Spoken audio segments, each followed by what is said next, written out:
پاکستان اور دنیا بھر میں لاکھوں دیکھنے اور سننے والوں کو ارشد شریف کا سلام۔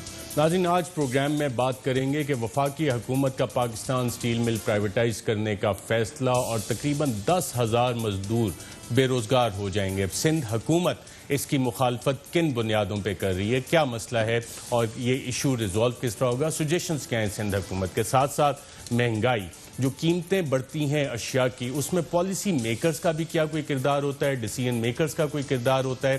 جب فیصلہ ساز بیٹھ کے یہ ڈیسائیڈ کریں کہ اس سال انفلیشن کتنی ہونی ہے، انٹرسٹ ریٹ کتنا ہونا ہے، تو کیا وہ آ کے افیکٹ کرتا ہے پرائسز کو، یا اسٹیٹسٹکس بیورو کا بھی اس پہ کام ہے، اس بیسس پہ یہ اعداد و شمار بنتے ہیں اور پھر پالیسیز جو انٹرنیشنل اہداف مثلا IMF کے بنتے ہیں، ورلڈ بینک ہمیں کہتا ہے یہ چیزیں کرنی ہیں، اس وجہ سے مہنگائی ہوتی ہے۔ اور یہ سارا پروسیس جو ہے، اگر ہم اہداف بجٹ آ رہا ہے سیٹ کریں تو مہنگائی روکی جا سکتی ہے، اس حوالے سے بھی بات کریں گے۔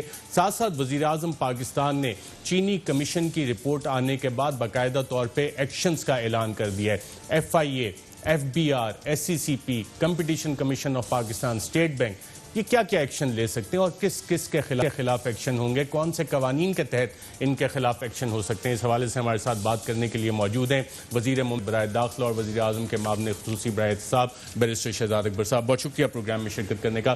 لیکن ناظرین، پروگرام کا آغاز ایک ایسی خبر سے کریں گے جس میں کہ نیشنل سیکیورٹی کے بہت بڑے بڑے سوالات اٹھنا شروع ہو گئے ہیں۔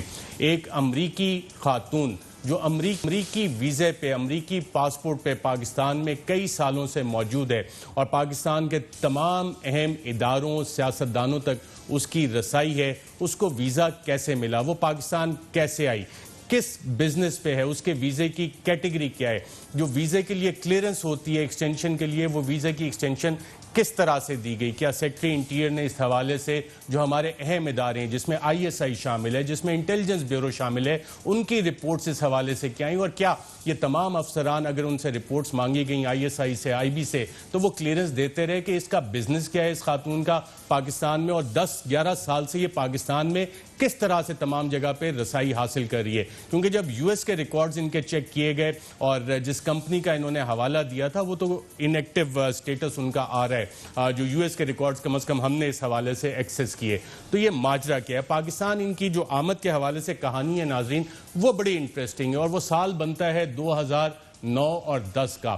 انہوں نے فیس بک کے ذریعے اعظم سواتی کے برادر نسبتی سے رابطہ کیا اور اس رابطے کے ذریعے انہوں نے خود آفر کی کہ جناب میں پاکستان جا کے ہیومینیٹیرین ورک کرنا چاہتی ہوں، انسانی خدمت کرنا چاہتی ہوں، اور پھر اعظم سواتی صاحب سے ان کی باقاعدہ طور پہ ایک ملاقات بھی ہوئی کہ سیلاب کے ریلیف کے دوران انہوں نے کام کرنا ہے۔ ساتھ ساتھ انہوں نے پھر جو بات چیت آگے چلی تو رحمان ملک صاحب سے اعظم سواتی صاحب نے کہا کہ جناب ان کی ملاقات کروائی، اور سیکیورٹی کے حوالے سے، ویزا کے اجراء کے حوالے سے کوہستان بھی یہ جانا چاہتی تھی۔ اب کوہستان اس حوالے سے انتہائی اہم ہے کہ اگر آپ 2009-10 دیکھیں تو بہت سے امریکی وہاں پہ جانا چاہتے تھے، اور کر کیا رہے تھے، یہ کر یہ رہے تھے اسامہ بن لادن کو ٹریک ڈاؤن کرنا تھا۔ سنتھیا ریچی کی جو ہم نے ٹریک کیا اور جن افسران سے ہماری بات ہوئی، ذمہ داروں سے بات ہوئی، وہ سب یہ کہتے ہیں کہ جناب یہ ہیلتھ سروسز اکیڈمی میں آئیں پہلے، ان کے ساتھ ایک اور خاتون بھی تھی، ان خاتون کی سٹوری میں آپ کو بعد میں بتاؤں گا، پھر یہ نوشیرہ میں بھی کام کرتی رہیں۔ اب یہ وہ دور تھا جب یہاں پہ بلیک واٹر تھا، ڈائن کور تھی، اور ہمارے اداروں نے بہت کام کیا اس حوالے سے، اور جو پرائیویٹ ملٹری کانٹریکٹرز تھے ان کے خلاف باقاعدہ کارروائیاں بھی ہوئیں۔ اسلام آباد میں تقریباً 300 گھر اس حوالے سے آئیڈینٹیفائی ہوئے تھے، اور ان میں سے بہت سے لوگوں کو پاکستان چھوڑ کے جانا پڑا۔ جو ہمارے مختلف ISI کے چیفز تھے وہ اس حوالے سے باقاعدہ طور پہ کام بھی کرتے ہیں، اور ایک لمبی داستان ہے جو جنرل محمود کے دور سے شروع ہوتی ہے اور آج جنرل فیض کے دور تک آتی ہے، جس میں اگر ہم پیچھے جاتے جائیں تو جنرل نوید مختار کا نام آتا ہے، جنرل رضوان کا نام آتا ہے، جنرل پاشا کا نام آتا ہے، جنرل کیانی کا نام آتا ہے، جنہوں نے بہت سارا اس حوالے سے کام بھی کیا۔ اور جو سپائس کا ایک نیٹ ورک تھا جو US نے یہاں پہ ڈالا ہوا تھا، پھر وار آن ٹیرر کے حوالے سے ہماری کوآپریشن تھی، اس حوالے سے ساری چیزیں ہو رہی تھیں۔ کیا کسی کا ماتھا نہیں کھٹکا اس حوالے سے کہ جناب ایک خاتون کو وزیر اعظم اس وقت کے تک ایکسس ہو رہی ہے، وزیر داخلہ تک ایکسس ہو رہی ہے، اور کیا یہ وہ کھیپ تھی جو حسین حقانی جو 300 ویزے جاری کیے گئے تھے اسی کھیپ کے ساتھ آئے اور ریڈار کے انڈر سے یہ خاتون کسی طرح سے سلپ کر گئیں؟ تو اس حوالے سے ہم نے آج سوالات بھی کیے، کافی سارے لوگوں سے کیے۔ افواج پاکستان کے ترجمان سے بھی ہم نے سوال کیا کہ جناب جو سنتھیا ریچی ہے اس نے جو FIA کو اپنا بیان دیا اس میں اپنے تعلقات کا بتایا کہ جناب وہ پاکستان کی فوج اور ایجنسیز کے ساتھ کام کر رہی ہے. اور کیا آپ یہ بتا سکتے ہیں کہ پاکستان آرمی، نیوی یا ایئر فورس یا کسی پاکستان کے اور دفاعی ادارے نے ان کے ساتھ کوئی کام کیا ہے یا اس کو کسی US نیشنل کو کوئی انویسٹیگیٹو ورک بھی دیا گیا ہے، کام دیا گیا ہے؟ تو DG ISPR major general Babar Iftikhar نے بڑا کیٹیگوریکلی کہا کہ ہمارا ان کے ساتھ کوئی ڈائریکٹ تعلق نہیں ہے، کوئی ہمارا ان کے ساتھ ورک کانٹریکٹ اس حوالے سے بالکل بھی نہیں ہے. ہاں بہت سے لوگ پاکستان کا امیج پروجیکٹ کرنا چاہتے ہیں اور وہ ISPR کے حوالے سے جو ڈاکومنٹریز وغیرہ بناتے ہیں یا بطور صحافی اپنے آپ کو انٹروڈیوس کرواتے ہیں تو ان کو ایکسس دیا گیا، اور جو ان کی تصاویر یونیفارمڈ افسران کے ساتھ نظر آ رہی ہیں ان میں سے کچھ FC کے ساتھ ہیں اور کچھ شاید کوسٹ گارڈ کے افسران کے ساتھ ہیں، موٹر وے پولیس کے ساتھ بھی ہیں. تو ہم نے اس وقت کے IG پولیس کلیم امام صاحب سے رابطہ کیا تو کلیم امام صاحب نے کہا کہ جی بالکل اس وقت کے وزیر داخلہ احسن اقبال صاحب بھی تھے اور ایک انہوں نے سیمینار کروایا تھا جس میں کہ اس خاتون کو انوائٹ بھی کیا گیا تھا. جو ہیلتھ منسٹری کا کام تھا ناظرین اسامہ بن لادن کے پکڑنے میں وہ انتہائی اہم ہے، اور جب پہلی اپوائنٹمنٹس اور پہلا ٹھکانہ آپ سنتھیا ریچی کا دیکھتے ہیں تو وہ ہیلتھ منسٹری اور ہیلتھ سروسز اکیڈمی اور اس کا ہاسٹل انتہائی اہم ہے. پولیو کیمپین چل رہی تھی، سارے معاملات وہاں پہ تھے اور یہاں پہ یہ سارا سلسلہ بھی چل رہا تھا.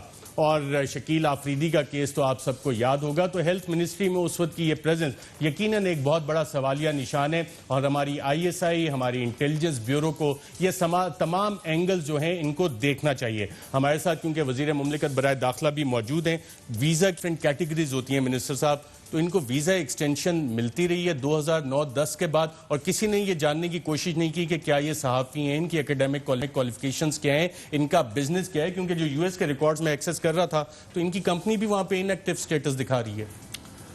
جی ارشد دیکھیں دو چیزیں ہیں اس کو سمجھنا بڑا ضروری ہے. دیر از نو ڈینائنگ دا فیکٹ کہ ماضی میں بھی پاکستان میں مختلف فارنرز کی انفلٹریشن رہی ہے، اور اسپیشلی وہ ٹائم جو بڑا ٹرائنگ ٹائم تھا پاکستان میں 2008, 9, 10 میں تو کافی زیادہ اس طرح کی چیزیں بھی سامنے آئی. باہر کی پرائیویٹ سیکیورٹی کمپنیز یہاں رجسٹر تھی، گھر لیے ہوئے تھے، بہت کچھ ہو رہا تھا اور اس پہ بڑا کام بھی وہ چیزیں ختم ہوئی. لیکن اس کانٹیکس میں میرے خیال ہے یہ تمام سوالات اس وقت اٹھانا میرے خیال ہے تھوڑے سے آؤٹ آف شاید پروپورشن بھی ہو جاتے ہیں، بیکاز اب معاملہ یہ ہے کہ پہلے یہ جو خاتون جو کوئی بھی ہے اس کی طرف سے کچھ الزامات آئے، پھر ان کے اوپر ایک کمپلینٹ آئی، پھر ان کی طرف سے ایک کمپلینٹ آئی، مجھے تو تک باتیں پتہ ہیں، اور پھر اس کے بعد ایک آل آف سڈن ایک بہت ہی سیریس قسم کا الزام ان کی طرف سے کچھ سینئر لوگوں کے اوپر لگایا گیا. تو میرا خیال ہے ایک تو وہ سارا کانٹیکس بڑا امپورٹنٹ ہے، اس کو دیکھنا پڑے گا کہ پہلی تو بات ہے کہ ایک ڈیمانڈ آ رہی ہے کہ ان کا نام ECL پہ ڈال دیں، کیونکہ الزامات تو ابھی صرف یہ آئے ہیں اور اطلاعات یہ بھی ہیں کہ پاکستان تحریک انصاف کے کچھ منسٹرز کے بھی ان کے ساتھ ملاقاتیں رہی ہیں اور شاید ان پہ بھی الزامات آ جائیں، اور جن کا انہوں نے خود دعویٰ کیا ہے FIA کی اپنی سٹیٹمنٹ میں ملٹری اور ایجنسیز، کل کو وہ بھی کسی اہم شخصیت کا نام آ جائے تو وہ ساری چیزیں اگر تحقیقات کرنی ہے تو ECL پہ آپ نام پروپوز کریں گے؟ دیکھیں منسٹری نام پروپوز نہیں کرتی اس وقت. ان کی جو دو طرح کی کمپلینٹس ہیں، ایک ان کی طرف سے ایک درخواست آئی ہوئی ہے FIA کو پیپلز پارٹی کے کچھ لیڈران کو لوگوں کے خلاف، اور ایک پیپلز پارٹی کے لوگوں کی طرف سے درخواست آئی ہوئی جو میرے نالج میں ہے FIA کی لوگوں. دونوں کو دیکھا جا رہا ہے کہ کیا اس میں کون سا سیکشن، بیکاز اس میں تھوڑا سا ایشو یہ ہے کہ انہوں نے کچھ ڈیفیمیٹری سٹیٹمنٹس دی اور اس کے لیے سوشل میڈیا کا استعمال کیا، تو وہ شاید ان کی دیکھنا پڑے گا کہ جو پیکا کا لا ہے سائبر کرائم کا اس کی دسترس میں آتی ہے. لیکن ابھی اس کا ہی نیشنلز میں وہ اپلائی ہوگا.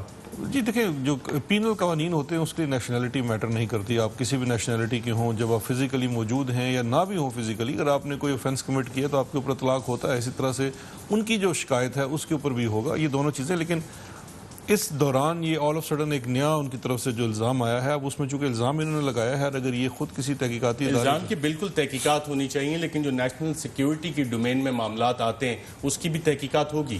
دیکھیں نیشنل سیکیورٹی کے معاملات کی تحقیقات بالکل ہونی چاہیے. جو ان کے ویزا رینیولز ہیں وہ بھی دیکھنے پڑیں گے کہ کیسے ویزا رینیولز ہوتے رہے، بیکاز اگر یہ جس طرح آپ بتا رہے ہیں 2009 سے اگر یہ پاکستان آ رہی ہیں تو آف کورس ایسا نہیں ہے کہ پاکستان میں غیر ملکی مرد یا خواتین اتنے عرصے سے نہیں ہیں، لوگ ہیں، کام بھی کر رہے ہیں، جینوئن کام بھی کر رہے ہیں. لیکن اگر یہ سوال بنتا ہے تو یہ ضرور سوالات ہوں گے، اس کو دیکھا جائے گا، تفتیش کی جائے گی کہ کیسے ہوتا ہے. لیکن میں ایک عرض کرتا چلوں، جو ویزا بیچ میں کافی مشکل ہو گیا تھا فارنرز کے لیے، اسپیشلی آپ خود جانتے ہیں جرنلسٹ ویزا تو بہت مشکل تھا. اب اگر یہ بلاگر وغیرہ تھی تو ان کا ویزا کیسے لگتا رہا. لیکن جو سب سے حیران کن چیز ہے کہ دیکھیے، مجھے جس چیز پہ بڑی حیرت ہوتی ہے کہ پہلے تو جو پبلکلی یا سوشل میڈیا سے جہاں سے ان کو جانا جاتا تھا تو تقریباً آفیشلز کے ساتھ ہی ان کی تصاویر آتی تھی یا کوئی اوکیزن ہوتا تھا، اور پروموٹنگ پاکستان کا ایک قسم کا اس کا ایک کانسیپٹ تھا جس کے اندر تصویر آتی تھی. اور آل آف سڈن جب یہ چیز آئی ہے تو پھر اس کا ایک نیا اینگل، پوزیشننگ بھی کہتے ہیں کہ آپ اپنے آپ کو پوزیشن ایسے کرتے ہیں کہ شک آپ پہ نہیں ہو. بہرحال آپ کہہ رہے ہیں کہ یہ بھی اینگل دیکھا جانا چاہیے، اور یقیناً ہمارے جو دفاعی ادارے ہیں، جو ہماری انٹیلیجنس ایجنسیز ہیں، سیکیورٹی ادارے ہیں، ان پہ زیادہ اہم ذمہ داری ہے کہ وہ کون اشخاص تھے جو کہ یہ ویزا ایکسٹینشنز کرتے رہے اور کیا ڈاکومنٹیشن اس حوالے سے پوری تھی. ایکشنز آپ نے کل اناؤنس کیے شوگر انکوائری کمیشن رپورٹ کے بعد، کن قوانین کے تحت ایکشنز ہوں گے؟ سی سی پی کیا کر سکتا ہے؟ کمپٹیشن کمیشن آف پاکستان، ان کے تو 2009 سے آلریڈی کارٹلائزیشن کے خلاف کیسز پینڈنگ ہے، تو اب کیا وہ کر لیں گے؟ دیکھیں، پہلے تو اس پورے کانٹیکس کو سمجھنے کی ضرورت ہے کہ جو شوگر انکوائری کمیشن کے اندر جو انکشافات ہیں، جو اس کے اندر انویسٹیگیشن کی نتیجے میں جو چیزیں سامنے آئی ہیں، اب ان کو کسی جگہ پھینکا نہیں جا سکتا تھا، اس کے اوپر ایکشن ہونا تھا. اور اس ایکشن کا ڈائریکٹ اطلاق جو ہے وہ جو صارف کو ایونچولی جو پروڈکٹ ملتا ہے اس کی کیا قیمت ہوتی ہے اس کے اوپر ہوتا ہے. اس میں مختلف چیزیں تھیں. سب سے بڑی چیز یا ایک چیز 7 سٹیپس اس میں جو پینل اور ریکوریز کے مد میں نے ریکمینڈ کیے پرائم منسٹر کو، اور انہوں نے اپروو کیے، تو جس کو ہم نے کل اناؤنس کیا اور اس پہ آج سے ہی کام شروع ہو چکا ہے. پہلا ایکشن ہے نیب کے ضمن میں. اب اس میں 5 سالہ سبسڈی کا معاملہ ہے. 5 سالہ جو کمیشن نے کیا، اور 5 سالوں میں کبھی وفاق نے اور کبھی صوبوں نے سبسڈیز دی. ان سبسڈیز کو دینے کے لیے کمیشن کا یہ جو فائنڈنگ ہے اس کا یہ ماننا ہے کہ جو سبسڈی دینے کے لیے جو بیسک پرنسپل ہوتا ہے وہی وائلیٹ کر دیا گیا، اور سبسڈی اوور اینڈ ابو جو دی گئی وہ موسٹلی بینیفٹ دیا گیا شوگر انڈسٹری کو. پولیٹیکل کلاؤڈ بھی کئی جگہ استعمال، پولیٹیکل کلاؤڈ تھا، اس کو استعمال کرتے تھے. اب وہ سیدھا نیشنل اکاؤنٹیبلٹی آرڈیننس جو ہے اس کے تحت ان کے دسترس میں آتا ہے، سیکشن 9 اس کا اپلیکیبل ہوتا ہے. تو وہ معاملہ تو سارا نیب کو دے دیا گیا 5 سال کا. اس کے ساتھ جو دوسری سبسڈی کا معاملہ اگر نیب کو چلا گیا تو اس کا مطلب ہے کہ سابق وزرائے اعظم، چاہے وہ نون لیگ کے ہیں، چاہے وہ پیپلز پارٹی کے ہیں، چاہے وہ پاکستان تحریک انصاف کے ہیں، انہوں نے سبسڈی کیسے دی یہ اب نیب دیکھے گا. جی بالکل، نیب دیکھے گا، اور جس نے سبسڈی دی اس کے وہ پورے معاملات کی نیب تفتیش کرے گا. اس میں ایک اضافی چیز جو ہم نے نیب کو بھیجی ہے کہ چونکہ 90 کی دہائی میں پاکستان میں شوگر انڈسٹری کے اوپر یہ لائسنسوں کی مد میں لے کے بہت زیادہ کچھ سیاسی خاندانوں نے اس کے اندر ان کی بڑھوتی ہوئی. اور اس زمانے میں تو آپ دیکھیے کہ اتنی زیادہ سبسڈیز کا معاملہ تھا، انڈیا کو ٹریڈ ہو رہی تھی، سبسڈائز ہم کرتے تھے، چینی سستی انڈیا والے لوگ کھا رہے تھے. تو چونکہ نیب کے قانون کا اطلاق 1985 سے ہوتا ہے، تو دوسری چیز جو نیب سے کہی جا رہی ہے کہ آپ اس کی ایک تو 5 سالہ تفتیش تو آپ کے سامنے موجود ہے جو آپ کے لیے ایک ریڈی ریفرنس ہے، اور لامحالہ اس میں نیب کو اپنی بھی تفتیش کرنی ہوگی. لیکن اس کے ساتھ ساتھ آپ اس 5 سالوں سے پیچھے بھی جائیے اور وہاں بھی دیکھیے کہ سبسڈی کو لے کے اوور آل اس چیز کا کریں. تو ایک تو وہ سبسڈی سے ریلیٹڈ جو چیزیں ہیں وہ ساری نیب کو دے دی گئی ہیں. سبسڈی کے علاوہ جو دوسری اس میں معاملات ہیں جس میں آپ آ جاتے ہیں، جو اس میں فیک سیلز تھی، سیلز ٹیکس کی چوری تھی، وہ اور بے نامی سیلز ہیں. جتنے بڑے بڑے بروکرز ہیں ان میں سے ایک آدمی بھی 1 ٹکے روپے کا ٹیکس نہیں دیتا، جبکہ اس کے اکاؤنٹس کے اندر اگر آپ صرف اس کی پیسوں کی موومنٹ دیکھ لیں تو بلینز اربوں روپے کی. آپ نے یہ بھی کہا تھا کہ پرائم منسٹر کو اس شوگر کارٹل نے بلیک میل کرنے کی کوشش کی تھی، تو اب جو آپ نے ایکشنز اناؤنس کیے ہیں اس کے بعد ان پہ بلیک میلنگ کے مقدمے بھی آپ کریں گے؟ ایف آئی اے ان کو بھی دیکھیں؟ ان کی جو بلیک میلنگ کا ایفرٹ تھی وہ تو بالکل ناکام ہوگی. انہوں نے پرائم منسٹر کو بھی بلیک میل کرنے کی کوشش کی، شوگر کمیشن کو بڑا تھریٹن کیا. وہ چیزیں اپنی جگہ موجود ہیں. میرا خیال ہے جو شوگر کمیشن نے اور حکومت نے اور وزیر اعظم صاحب نے اقدام اٹھائے ہیں اس میں ان کی بلیک میلنگ تو دور کی جگہ ہے، اب تو ان کو لینے کے دینے پڑ گئے ہیں. اب یہ جو بے نامی والا معاملہ ہے اور ایف بی آر کا معاملہ ہے اس میں آپ کی ہونی ہے ٹھیک ٹھاک ریکوریز. آلموسٹ 30% آپ کی جو شوگر انڈسٹری کی پروڈکشن کا 30% جو ہے وہ انڈر انوائسنگ ہے. اس کی انڈر دا ٹیبل اس کی سیل کرشنگ ہو رہی ہے، چینی بن رہی ہے، بغیر ٹیکس کے بیک رہی ہے. پھر انکم ٹیکس کی مد میں بہت زیادہ گپلا ہوا ہے، سیلز ٹیکس کی مد میں گپلا ہوا ہے، ایکسپورٹ کی مد میں بہت زیادہ گپلا ہوا ہے. تو یہ والے جو گھپلے ہیں سارے یہ FBR اس کے بینامی کمیشن اور پھر جو ایکسپورٹ سے متعلق چیزیں ہیں وہ ہم نے FIA کو دے دی ہیں. جو آپ کو یاد ہوگا کہ میں نے بتایا تھا کہ 15-20 میٹرک ٹن کی کیپیسٹی والے ٹرک کے اوپر 80 ٹن کی رسیدیں کٹی ہوئی ہیں کہ چینی جا رہی ہے. بالکل ٹھیک ہے. آپ نے 90 دن کا ٹائم دیا ہے. آپ سمجھتے ہیں کہ FIA اور نیب 90 دن میں یہ تحقیقات؟ دیکھیں اس میں وہ جو پورا ایکشن میٹرکس ہے وہ اس میں مختلف کارروائیوں کے مختلف ٹائم فریم ہے. 90 دن کا اوور آل ٹائم دیا گیا ہے فائلنگ آف کیس کے لیے. جو کیس ہم نیب کو دے رہے ہیں جو FBR کو دے رہے ہیں ان میں تو 90 دن کا ٹائم ہے بیکاز وہ ڈائریکٹلی گورنمنٹ کے بھی زیر اس میں آتے ہیں سپرویژن میں ادارے, تو ان کو 90 دن کا ٹائم ہے کہ 90 دن کے اندر آپ, کیونکہ ہر ادارے نے بیسیکلی اس کمیشن کی رپورٹ کو لے کے اپنی پھر نئی تفتیش بھی کرنی ہے جس پہ انہوں نے ایکشن لینا ہے. دوبارہ تفتیش ہوگی اب ان کو ایویڈنس دوبارہ گیدر کرنا پڑتا ہے, یہ ریکوائرمنٹ ہے ہمارے قانون کی. تو ان کو تو میکسیمم 90 دن کا ٹائم دیا ہوا ہے. اگر مثال کے طور پہ FBR والے میں سمجھتا ہوں اگر وہ اس میں کام کرنا چاہیں گے تو ان کا ایکشن تو 90 دن سے پہلے شروع ہو جائے گا. وہ تو ہم نے 90 دن میں ریکوریز ہوں گی یا اس سے زیادہ ٹائم لگے گا؟ میرے خیال FBR کی تو 90 دن میں ریکوریز ہو جائیں گی اگر آپ وہ کنٹیسٹ نہیں کرتے. بیکاز دیکھیے نا, ایک چیز ہے کہ آپ ڈیمانڈ جنریٹ کرتے ہیں, ٹیکس والے اسیس کر دیتے ہیں کہ آپ کی اتنی ڈیمانڈ ہے, اس میں اگر وہ سٹے میں چلے جاتے ہیں اور کورٹس میں چلے جاتے ہیں تو پھر تو اس کو پرسو کرنا پڑے گا. لیکن بہت سارے لوگ ایسے بھی ہوں گے جو اس کو پے کر کے وہ اس کو پرولونگ نہیں کرنا چاہیں گے, تو وہ ساری ریکوریز. لیکن جو بے نامی والے چکر ہیں وہاں تو ریکوریز ہو سکتی ہیں بہت جلدی. پھر اس کے بعد جو آپ نے CCP والی بات کی وہ بڑی امپورٹنٹ ہے. CCP کا جو میرا یہ ماننا ہے اور یہ میں کابینہ میں بھی اس کی ہم بریفنگ لے چکے ہیں کہ CCP کے جو سٹے آرڈرز ہیں جو 2009 سے پڑے ہیں, کیونکہ 2009 میں انہوں نے ایک دفعہ ڈٹرمن کیا کہ کارٹلائزیشن ہے, جرمانے کیے 22-23 ارب روپے کے جرمانے ہوئے ہیں.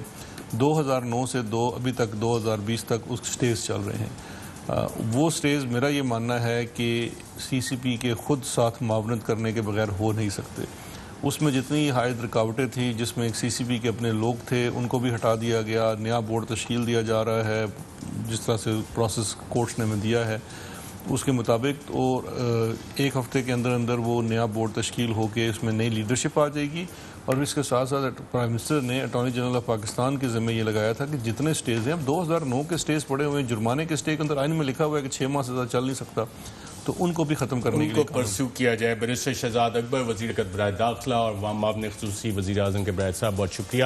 ناظرین یہاں پہ ایک وقفہ لیں گے اور وقفے کے بعد ہمارے ساتھ ہوں گے پاکستان مسلم لیگ نواز کے رہنما دانیال عزیز, اور ان سے پوچھیں گے کہ یہ پالیسی میکنگ پہ جو ڈیسیژنز ہوتے ہیں اس سے مہنگائی کس طرح ہوتی ہے اور روکی کس طرح جاتی ہے. ایک وقفے کے بعد.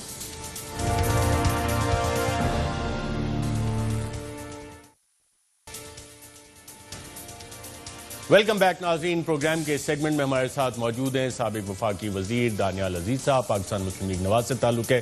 بہت شکریہ پروگرام میں شرکت کرنے کا. ہم نے دیکھا کہ گندم کے حوالے سے حکومت کی انکوائری رپورٹ آ گئی, چینی کے حوالے سے آ گئی, IPPs کے حوالے سے آ گئی, لیکن لوگ سوال کر رہے ہیں کہ قیمتیں جو ہیں وہ کم نہیں ہو رہی. کیا وجہ ہے اس کی؟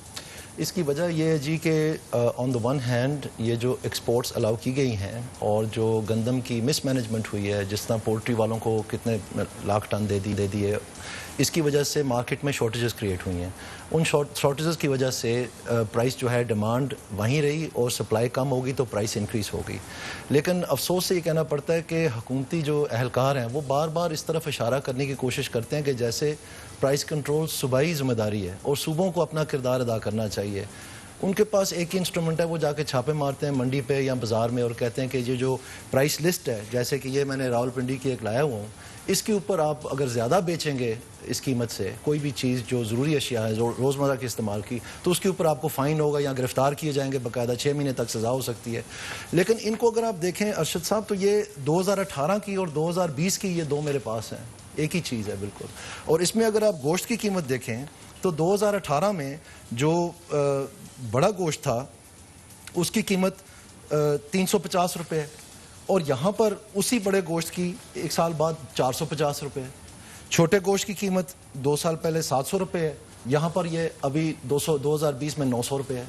تو یہ جو سینکڑوں روپے پرائس انکریز ہے وہ تو خود پرائس لسٹ مان رہی ہے کہ جائز ہے اور قانونی ہے.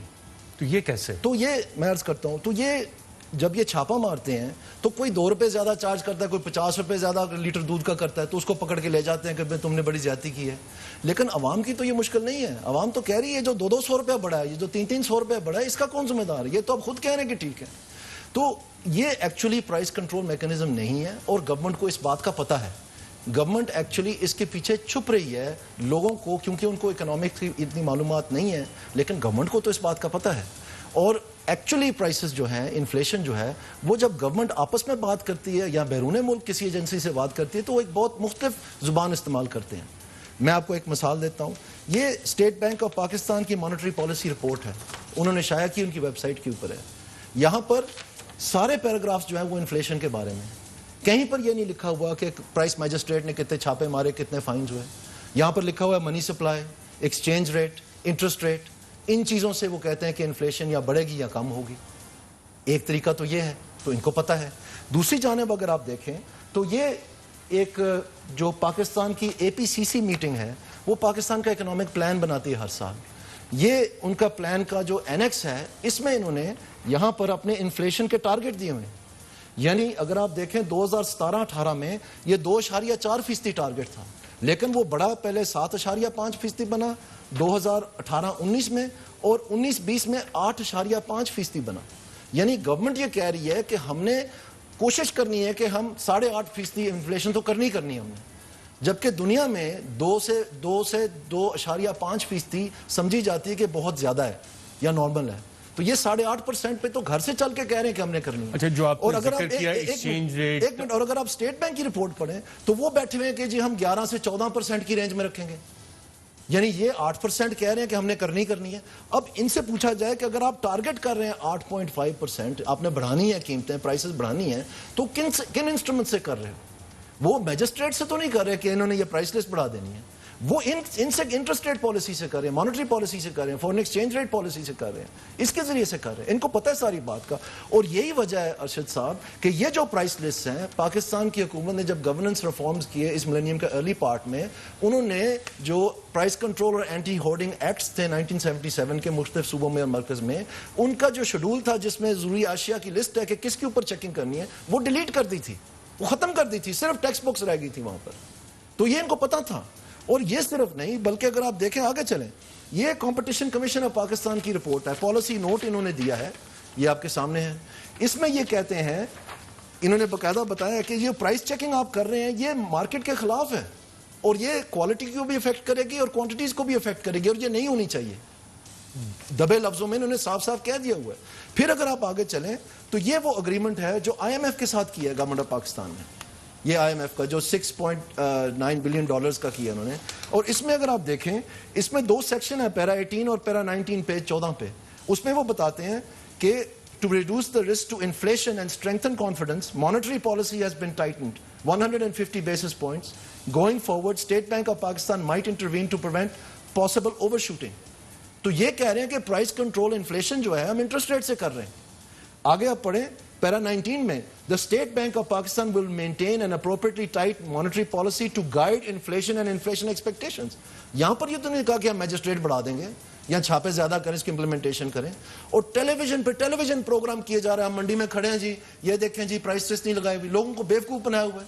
پیچھے سے یہ انفلیشن کیے چلے جا رہے ہیں. خود پالیسی میں نے آپ کو دکھائی ہے ان کی کہ کیا کرنا ہے انہوں نے. اسٹیٹ بینک کہہ رہی ہے, کمپٹیشن کمیشن کہہ رہی ہے آپ غلط کر رہے ہیں, پالیسی سے کے تحت یہ انفلیشن کر رہے ہیں. اور بازاروں میں بیچارے جو ٹریڈرز ہیں, جو چھوٹے دکاندار ہیں, ان کے اوپر چھاپے مروا رہے ہیں, ان کو گرفتار کر رہے ہیں, ان کو فائن کر رہے ہیں, اور بتانے کی کوشش کر رہے ہیں کہ جیسے انہوں نے یہ کیا. بالکل ٹھیک ہے. اچھا, یہ سارے جب پالیسی ڈیسیژنز اس میں بن رہے ہیں, اور آپ نے رائٹلی پوائنٹ آؤٹ بھی کیا کہ یہ تو سارے ٹارگٹس گورنمنٹ نے خود سیٹ کیے ہیں, لیکن اس کے پیچھے پاکستان بیورو آف اسٹیٹسٹکس بھی ہوتا ہے جو کہ بتاتا ہے, مارکیٹ سروے وہ ڈفرینٹ جگہ کرتے ہیں, کہتے ہیں اتنی قیمتیں بڑھ گئیں, جس کے بعد یہ والے ڈیسیژنز اس وجہ سے تو نہیں آتے ہی ہے.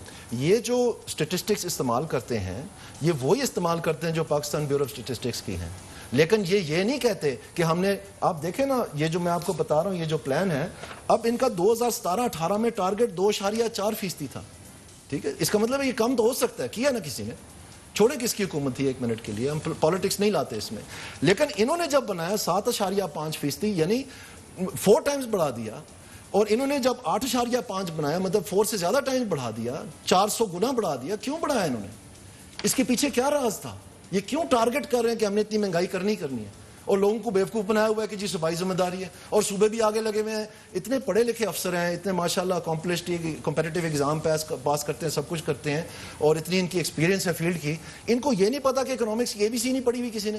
اچھا دانیال صاحب, آپ کی دور میں بھی جو موسٹلی بیوروکریٹس ہیں وہ آپ کے دور میں بھی تھے. آپ کے دور میں جب یہ ٹارگٹ سیٹ کرتے تھے تو اس پہ چیک کیا ہوتا تھا؟ کیونکہ میکینزم تو ابھی بھی وہی ہے, فیڈرل لیول پہ آپ کی جو ڈفرینٹ منسٹریز ہیں وہ بیٹھتی ہیں اور پرائس کنٹرول پہ ڈسکشن ہوتی ہے اور ڈیسیژن لیے جاتے ہیں کہ جی قیمتیں نہیں بڑھنے دینی. تو وہ بیوروکریٹس کیا پالیسی ٹارگٹس جو پولیٹیکل حکومت ہے وہ سیٹ کرتی ہے, یا اسٹیٹسٹکس کی بیسس پہ آ کے ان کے ہاتھ بندھے ہوئے ہوتے ہیں کہ نہیں جی ہم نے یہ فیصلے کرنے ہیں؟ یہ ٹارگٹس جو ہیں جی گورنمنٹ پالیسی ہوتی ہے. مثلا میں آپ کو مثال دیتا ہوں, پاکستان مسلم لیگ نون کے پورے دور میں یہ کہا گیا تھا کہ دوائیوں کی قیمتیں نہیں بڑھنے دینی, نہیں بڑھنے دی. ٹھیک ہے, بہت واویلا مچا, سب کچھ ابھی دوبارہ بڑھنے جا رہی ہیں سنا ہے. یہ اس بات کو ایک منٹ, اس کو پالیٹکس میں نہیں لے جانا چاہتا ہوں. میں غریب عوام کے ساتھ جو تباہی مچائی جا رہی ہے, جو ان کو گھروں میں لڑائیاں پڑی ہوئی ہیں, اس وقت بچے رو رہے ہیں, ان کی میں بات کر رہا ہوں. جو سیلریڈ لوگ ہیں وہ گزارا نہیں ہو رہا ان کا اس مہنگائی کے بعد, اور آپ ان کو بتائے چلے جا رہے ہیں کہ جی یہ جو ٹریڈرز ہیں بیچارے, انجمن تاجران کے, جو کریانہ مرچنٹ ایسوسی ایشن ہے, جو قصاب ہیں دوسرے, ان کو پکڑ لیں جا کے. ان کے بچے 2 دن اسکول نہیں جاتے جب وہ کرمنل ہیں. ان کو آپ نے, کیونکہ ہمارے ذہنوں میں یہ پہلے سے پروگرامڈ ہے, ہمارا کلچر ہے کہ جی یہ کمی کمین ہے, یہ بازار جو بازاری لوگ جو ہیں تول ان کا ٹھیک نہیں ہوتا, یہ چوری بازاری کرتے ہیں, ملاوٹ کرتے ہیں, یہ وہ سارا کچھ. تو یہ بڑا آسان ہے لوگوں کو اس کلچر کو فومنٹ کرنے کے لیے آپ کہہ دیں کہ جناب ان کو پکڑ لیں, یہ کر رہے ہیں.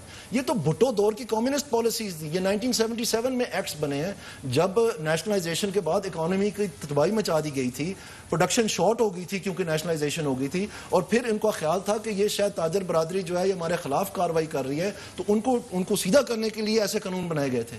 تو اب تو مارکیٹ اکنامکس ہے, ہم تو چھوڑ بیٹھے ہیں, ابھی تو پرائیویٹائزیشن کا دور ہے, ہم تو کہہ رہے ہیں کہ ہم نے مارکیٹ اکانومی چلانی ہے, اور دوسری طرف آپ جا کے ان کو گرفتار کر رہے ہیں بازاروں میں.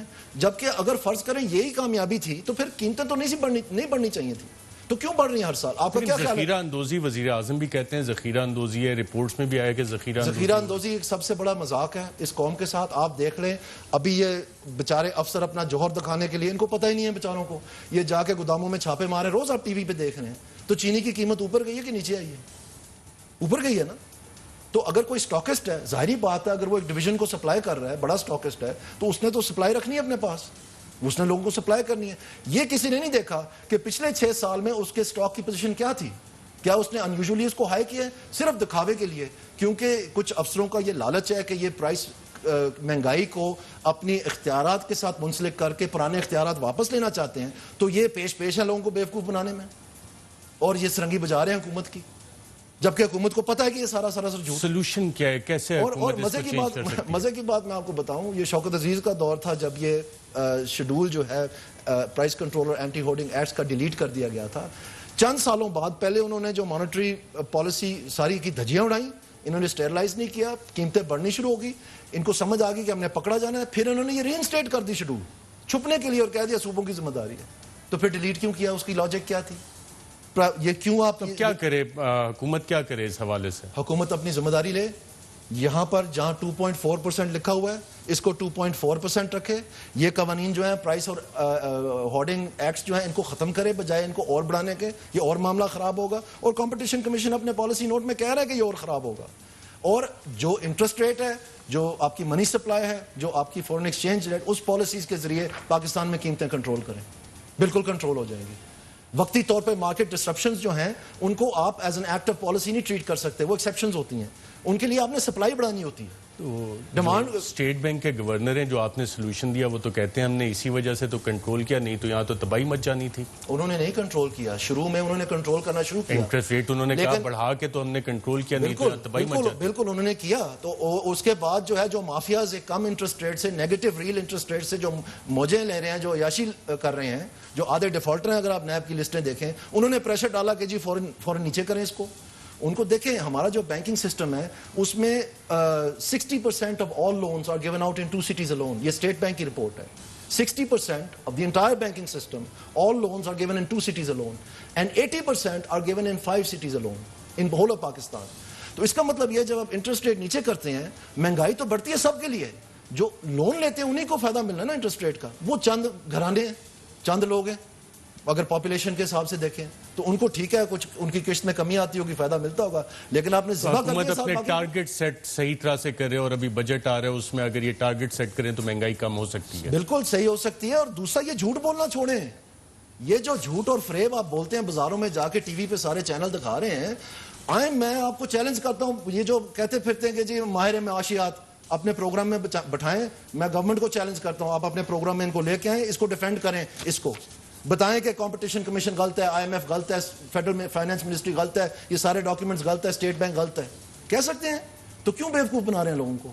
جب تک سے ٹھیک ذمہ داری نہیں آپ رکھیں گے اس کی, یہ کبھی ٹھیک نہیں ہوگا. اور یہ میرا مشن ہے کہ میں نے کر کے دکھانا ہے انشاءاللہ. سابق وفاقی وزیر دانیال عزیز, شکریہ پروگرام کے سیگمنٹ میں شرکت کرنے کا. ناظرین یہاں پہ ایک وقفہ لیں گے, وقفے کے بعد دوبارہ آپ کی خدمت میں حاضر ہوتے ہیں.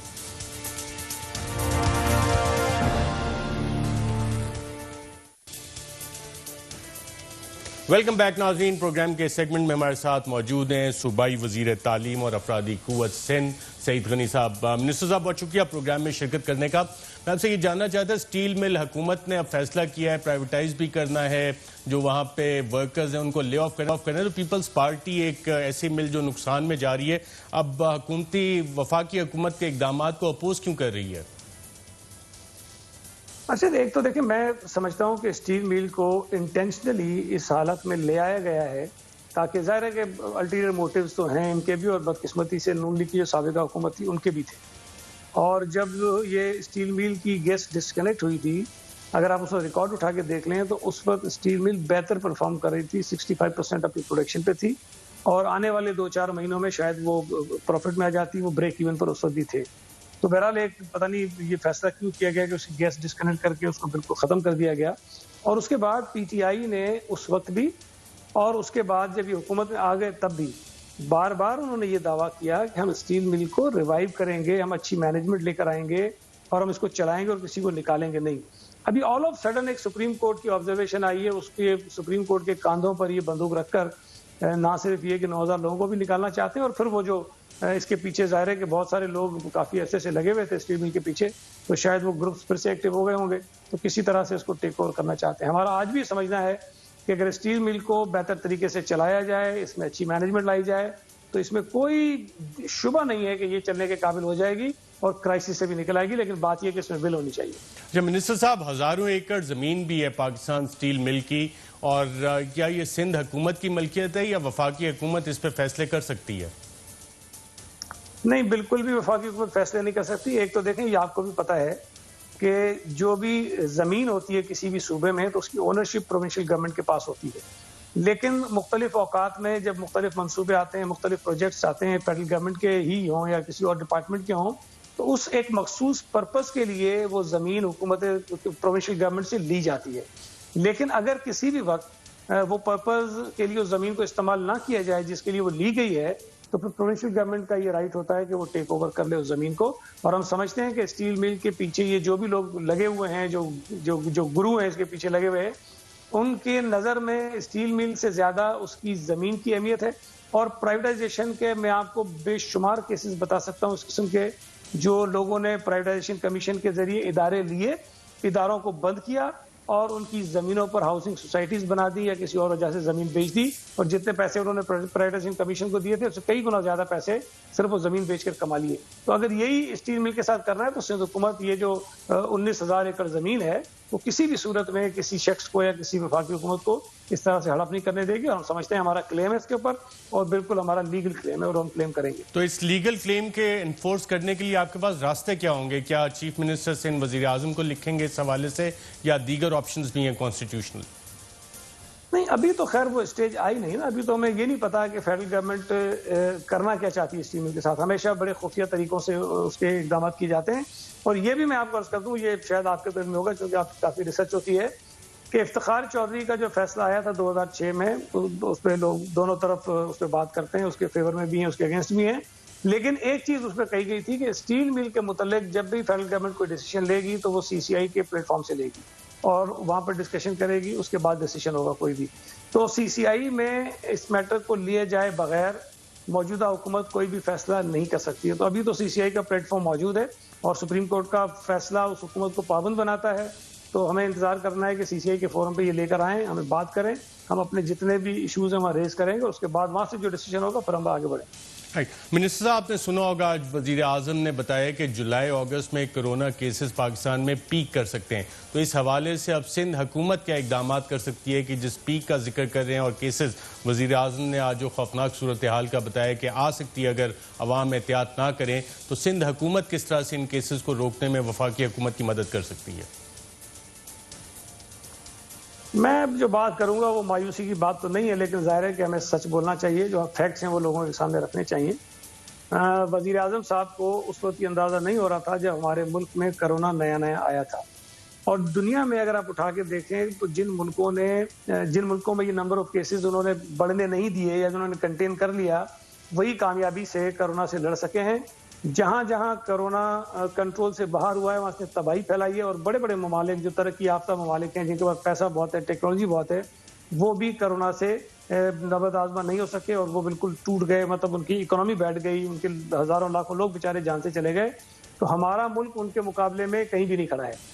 اس وقت میرا اپنا خیال یہ ہے کہ جتنی تیزی سے کیسز پھیل چکے ہیں ہمارے ملک میں, اب کسی صوبائی یا وفاقی حکومت کے پاس کوئی طریقہ کار نہیں ہے کہ وہ اس کو کسی طرح سے اس کا سامنا کر سکے. واحد طریقہ یہ ہے کہ جو لوگ بچ گئے ہیں وہ اپنے آپ کو بچائیں, اور بچانے کے لیے اب ان کو پہلے کے مقابلے میں 100 گنا زیادہ جتن کرنے پڑیں گے. اب یہ اتنا آسان نہیں رہا, اب اتنی مطلب اب تو ہر آدمی یقین کریں گے, پہلے تو دور دور سے پتہ چلتا تھا, پھر جاننے والے نکلے, تو جاننے والے لوگ بیچارے انتقال کر رہے ہیں, باہر اس مرض کے نتیجے میں اپنی جان سے جا رہے ہیں. تو اب یہ بہت تیزی سے پھیل چکا ہے. وفاقی حکومت نے, خاص طور پر پرائم منسٹر صاحب نے بہت غلط میسیجنگ کی. اگر آج آپ ان کی بات سنیں تو آج وہ بتا رہے تھے کوئی عام فلو نہیں ہے اور یہ جان لے لیتا ہے, آپ احتیاط نہیں کریں گے تو یہ ہو جائے گا. آج سے 2 مہینے پہلے مارچ میں جو کچھ انہوں نے کہا ہے وزیر اعظم نے, اگر اس کو نکال کے سنیں, کاش وزیر اعظم صاحب جو باتیں آج کہہ رہے ہیں وہ باتیں مارچ میں کہہ رہے ہوتے, تو جو صوبہ سندھ کی حکومت لوگوں سے کہہ رہی تھی, جو سمجھا رہی تھی, وزیر اعظم بھی اسی آواز میں اپنی آواز ملاتے تو شاید لوگ سمجھ جاتے. لیکن بہت فرق پڑتا ہے, چیف منسٹر ایک صوبے کا کچھ کہہ رہا ہے, وزیر اعظم اس کا بالکل الٹ کہہ رہا ہے. تو اس ملک کے لوگوں کے ذہنوں میں کنفیوژن تو پیدا ہونی تھی, اور آج جس لہج پہ ہم کھڑے ہیں اس کی بنیادی وجہ وہ ہے جو وزیر اعظم نے کنفیوژن اس ملک کے لوگوں کے ذہنوں میں پیدا کی تھی, اس کا ہم خمیازہ آج بھگت رہے ہیں. اب کوئی صوبائی حکومت, کوئی وفاقی حکومت سوائے اس کے کچھ نہیں کر سکتی کہ ہم چند 100 وینٹیلیٹر لے کر آ جائیں گے, ہم چند ہزار بستر لگا لیں گے. لیکن جس تیزی سے یہ مرض پھیلتا جا رہا ہے, میں یہ سمجھتا ہوں کہ ہزاروں وینٹیلیٹر بھی کم ہوں گے اور ہزاروں لاکھوں بستر بھی ہمارے کم پڑیں گے. اللہ کرے کہ میری یہ بات غلط ہو, اللہ تعالیٰ کوئی معجزہ کرے اور ہمیں اس وائرس سے بچائے, ہمارے لوگوں کو اس سے بچائے, لیکن جو نظر آ رہا ہے وہ کوئی اچھی صورتحال میں نظر نہیں آ رہی ہے. اچھا منسٹر صاحب, ایک امریکی خاتون اور یو ایس پاسپورٹ ہولڈر, کیا آپ بطور سندھ حکومت یہ مطالبہ کریں گے وفاقی حکومت سے یا قومی اسمبلی سینٹ میں سوال ریز کریں گے کہ کس ویزے پہ پاکستان آئی ہوئی اور ویزا ایکسٹینشن ان کو کس طرح ملتی رہی, اور کس مقصد کے لیے یہ پاکستان میں یہ ڈیٹیل سامنے آنی چاہیے؟ لیکن بالکل سامنے آنی چاہیے, اور میں سمجھتا ہوں کہ ہمارے جتنے وفاقی ادارے ہیں جن کی یہ ذمہ داری بنتی ہے, جو ویزے ایشو کرتے ہیں, جو ویزوں کو ایکسٹینڈ کرتے ہیں, جو ایسے باہر سے آنے والے لوگوں کے اوپر نظر رکھتے ہیں, ان سب کو یہ ساری باتیں قوم سے شیئر کرنی چاہیے. میرا یہ پختہ یقین ہے, اور یہ بات میں نے کل پریس کانفرنس میں بھی کہی, کہ اس خاتون کے ذریعے اس ملک کے جو بنیادی ایشوز ہیں اس سے لوگوں کی توجہ ہٹانے کے لیے کام کیا جا رہا ہے. دیکھیں ابھی جو کرونا کی صورتحال ہے جس پر میں نے اور آپ نے ابھی جو بات کی ہے, آج میں سمجھتا ہوں کہ ہمیں ہر طرف کرونا پہ بات کرنی چاہیے. اس ملک کا سب سے بڑا ایشو ہے. بالکل یہ بھی ایشو ہے, لیکن نیشنل سیکیورٹی منسٹر صاحب, میں یہ کہہ رہا ہوں نا کہ گھنٹوں جو ہے وہ خاتون کی خبریں چل رہی ہوتی ہیں, جو ایک نان ایشو ہے اس کو ایشو بنایا جا رہا ہے کہ لوگ یہاں پیٹرول کی قلت ہو گئی اس پہ بات نہ کریں, لوکسٹ نے تباہی پھیر دی ہے, آپ کے یہاں فوڈ انسیکیورٹی پیدا ہونے جا رہی ہے اس پر ہم بات نہ کریں. ہمارے ملک کی معیشت جو ہے وہ بالکل یہ سارے ایشوز بھی ہیں. منسٹر صاحب سوری فار انٹرپشن, اس پہ بھی ہم بات کرتے ہیں, لیکن کیا آپ سمجھتے ہیں کہ نیشنل سیکیورٹی ایشو بھی ہے اور دنیا میں ایسی مثالیں موجود ہیں, ہنی ٹریپ مختلف گورنمنٹس استعمال کرتی ہیں, اور خاص طور پہ جب ٹائم لائنز دیکھتے ہیں ان کی کہ پاکستان میں ان کا انٹرسٹ کب ڈیولپ ہوا, ہیلتھ منسٹری میں یہ کس وقت گئی, اس وقت تو پولیو ٹیمز اور اسامہ بن لادن والا بھی سارا ایشو چل رہا تھا. کیا ہمارے جو تحقیقاتی ادارے ہیں, انٹیلیجنس ایجنسیز ہیں, جنہوں نے کلیئرنس دینی ہوتی ہے, ان کو یہ ساری چیزیں دیکھنی چاہیے, اور جو پرپز آف ویزا ہے اس حوالے سے ان تمام افسران سے بھی پوچھ گچھ ہونی چاہیے جنہوں نے ایکسٹینشن ریکمینڈ کی ہے ان کے ویزے کی؟ دیکھیں بالکل ہونی چاہیے، بلکہ مجھے تو آج بڑی خطرناک بات کسی نے بتائی، مجھے بھی پتہ درست ہے کہ غلط ہے. ضرور کسی نے کوشش کی ہوگی کہ امریکہ میں اس کا جو ہسٹری ہے، جو بیک گراؤنڈ ہے وہ ٹریک کریں. پتہ چلا امریکہ کے کسی ریکارڈ میں اسلام کی کوئی خاتون ٹریک نہیں ہو رہی ہے. تو نہیں ٹریک ہو رہی ہے، میں نے بھی ٹریک کیے، کافی ڈاکومنٹس نکالے، وہ آئندہ بھی آپ کو دکھائیں گے. جی اچھی بات ہے. میں نے تو لیکن بہرحال یہ بہت میں سمجھتا ہوں کہ خطرناک بات ہے کہ ایک خاتون انتہائی غیر ذمہ داری کے ساتھ انتہائی سنگین قسم کے بے بنیاد الزامات اس ملک کی پولیٹیکل لیڈرشپ پہ ایک جماعت پہ لگا رہی ہے، دوسروں کو تھریٹ کر رہی ہے کہ میں نے کل تمہارا نام بھی لینا ہے، پرسوں تمہارا نام بھی لینا ہے. اگر پورے ملک کی پولیٹیکل لیڈرشپ کو اس طرح ایک خاتون آ کر بے بنیاد الزامات کے ذریعے تذلیل کا نشانہ بنائے تو یہ تمام ملکی اداروں کے لیے میں سمجھتا ہوں کہ بہت ایک سوچنے کا وقت ہے کہ یہ کہیں رکے گا نہیں سلسلہ. میں آپ کو بتا دوں اگر یہ پاکستان سے چلی گئی تو مجھے نہیں پتا یہ کس کس کے نام لے گی اور کس کس کے اوپر الزامات لگائے گی. تو ہمیں آج یہ بات طے کر لینی چاہیے کہ یہ خاتون جھوٹ بول رہی ہیں، بے بنیاد الزامات لگا رہی ہیں. اگر ہم نے آج اس کو روکنے کی کوشش نہیں کی، اس کو جھوٹا ثابت نہیں کیا، اس کی غلط کار جو حرکتیں ہیں اس پر ہم نے نظر نہیں رکھی اپنی، تو میں سمجھتا ہوں کہ کل یہ ملک کے کسی ادارے کو بھی نہیں بخشیں گے. منسٹر سعید غنی صاحب بہت شکریہ پروگرام میں شرکت کرنے کا. اور ناظرین یہ انتہائی اہم نیشنل سیکیورٹی کا بھی ایشو ہے کہ کون وہ افسران ہیں جو ویزے پہ ایکسٹینشن دیتے رہے اور کس پرپس کے لیے یہ ویزا ایشو ہوا اور کس طرح سے اتنا ایکسیس ایک یو ایس نیشنل کو دیا گیا، خاص طور پہ وہ خاتون جو اس کھیپ کے ساتھ آئی تھیں جب اسامہ بن لادن کو امریکی گورنمنٹ اور CIA ٹریک کر رہی تھی. آج کے پروگرام میں ناظرین اتنا ہی، اجازت دیجیے گا. اللہ حافظ.